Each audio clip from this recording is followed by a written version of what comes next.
Hey, what's up everybody? It's Mike B with Bombero Bus VW, and today I'm going to give you an update on the Pertronix after I've put it in the bus to diagnose it after it wasn't running properly in the bug. There's 2 more videos before this that explain everything, so if you just watch this one you might not get the gist of it. But basically it's been 3 days since I put it in here and I had a little adventure, so let's get to it.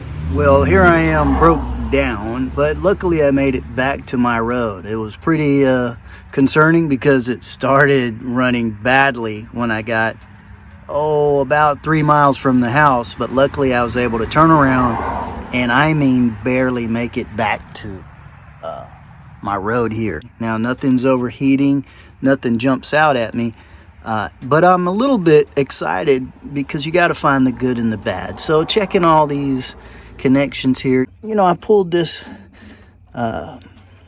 main going to the coil, and look at that. If you can see, there's fluid in there and it's coming out. I think it might be the oil that's in the, look at that. If you just saw that running down my finger, and that shouldn't be coming from there. So don't do this, but if someone was dumb enough to taste it, they would notice that it doesn't taste like condensation or water. So basically, man, I'm gonna plug this back in, hope that it gets me another half mile back to the hideout and take a closer look under some lights. Okay, so it started back up, and it looks like it's going to get me home, and we'll look into it further once we get there.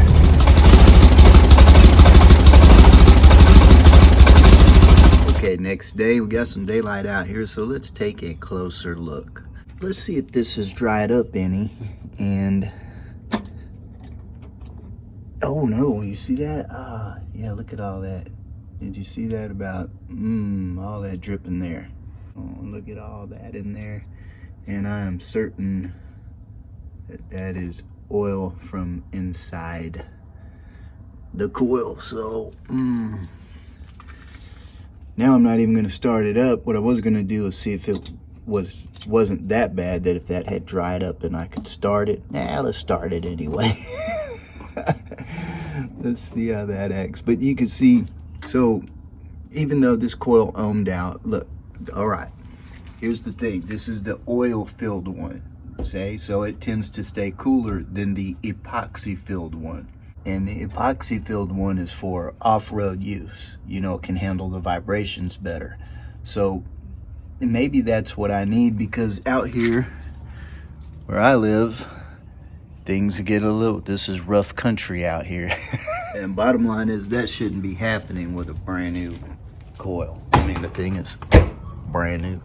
So I've plugged that back in. Let's get up here. I'm gonna give it a cold start and see how it acts.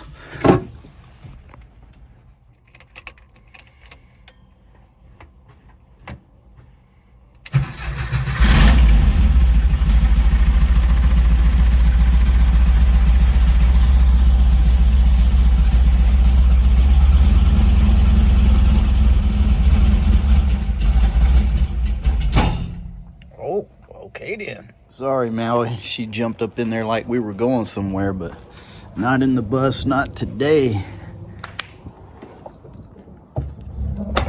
All right, so that was almost violent. It didn't want to run at all. Fired up good, but it didn't want to stay running. So, yeah, the suspicions are, yeah, and look at that. More oil on it. So that's it. Well, here it is. I've pulled it out now, and you can see that trail of oil, and we're going to trace it. It goes up the stem here and into that sleeve, and look at that. I mean, I've seen it before. It's just, mind-boggling to me, but there's just a screw in there that's holding this on. Now I don't know if the leak is coming from where that screw is or from around that stem in there, But this shouldn't happen especially with a brand new coil like this. All right, so what I was gonna do is undo that screw, and then when I went to do it, it was real loose. So I'm thinking I'm just gonna, snug it up and put it back on and see if it does it. Maybe the screw was just too loose, but I don't know how it would have gotten that way. All right, so I snugged up that screw, and then I had dried it off, and just in the time that I walked to the back of the bus, look at this new leak again coming from inside there. So I'm not even gonna put it back on now. All right, so they forced me to pull this out, and it's all crooked. That looks like it's supposed to make a seal. That's like a rubber stopper there. It's got a, see the little piece of black plastic on the bottom of the thread there. Things aren't right, man. And so what? It's not like Pertronix would probably replace this for me anyway, especially now if they see on video, oh, you took it apart. Yeah, well, there's a lot of oil coming out of there.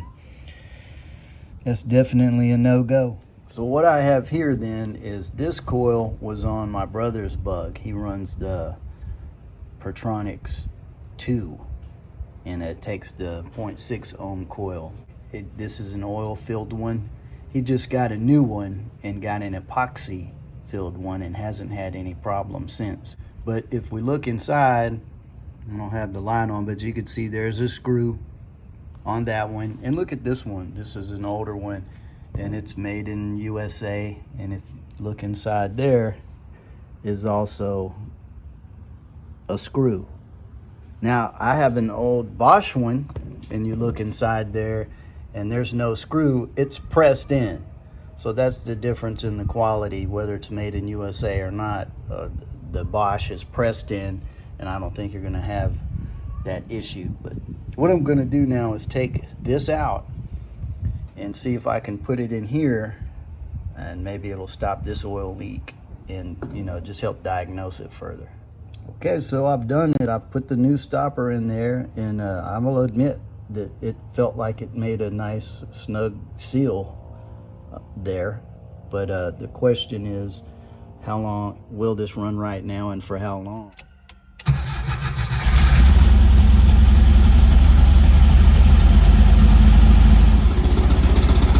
Okay, this is sounding a lot better. It's idling well. I can push through the throttle.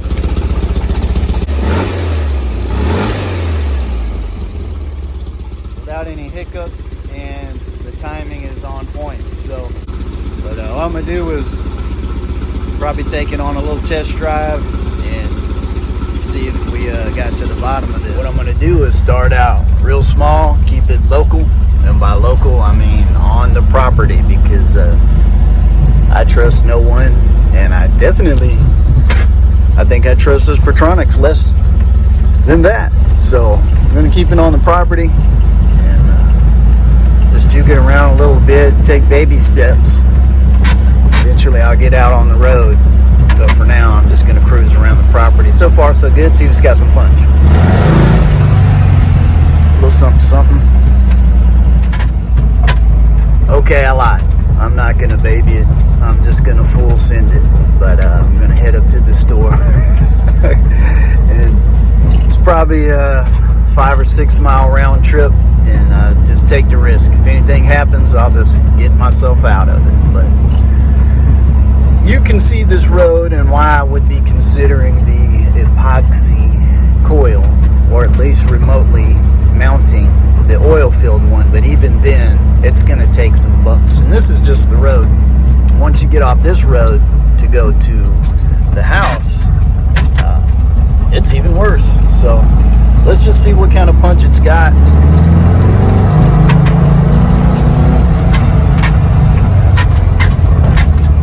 See those bumps? That's pretty good. So let me get up to the store and back one way or another, and we'll talk some more.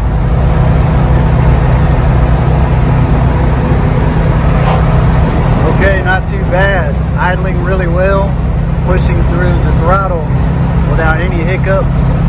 cruising at about 62 right now. I can tell it's got some more left in it, so far so good. Still got to get home. All right, it's safe to say I'm gonna make it back. It did really well. I tried to come to as many stops as I could to make sure it was gonna drop back down to that perfect idle. And like I said, pushed through the throttle without any hiccups at all. Had a good top end on it for a big heavy bus. And let me get on back and we'll talk about it.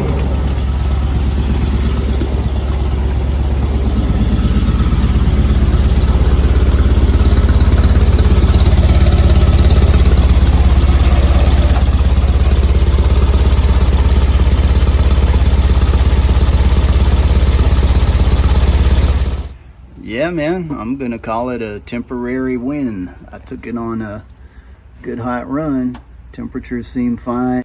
I'm gonna keep an eye on that to make sure I don't have any more leaks coming from it.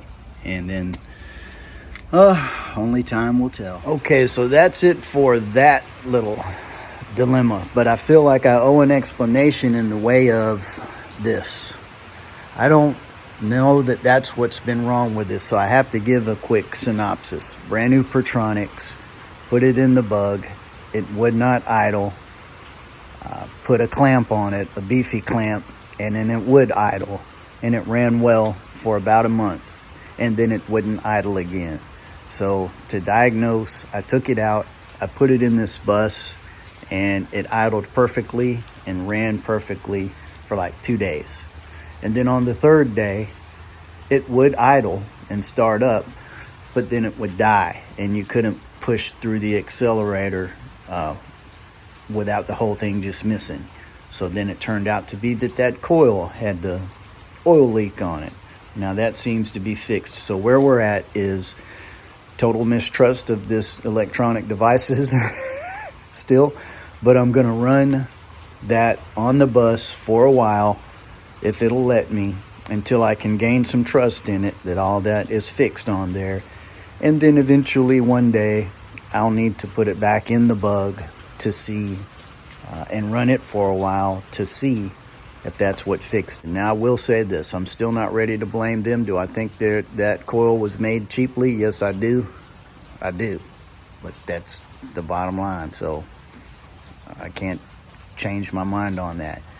But I can't blame Pertronix just yet, because it seems like the electronic ignition part is working, the electronic points. Just got to get to the bottom of it before I can point any fingers, if ever, because I don't like pointing fingers. You know, for every one finger you point, there's 4. No, 3. Yeah, 3 pointing back at you. So anyway, I think on that note, I'll call it a wrap. So thanks for hanging out with Bombero Bus VW. If you liked it, don't forget to subscribe. And the main thing is dub daily and drive them. I'll see you on the next one.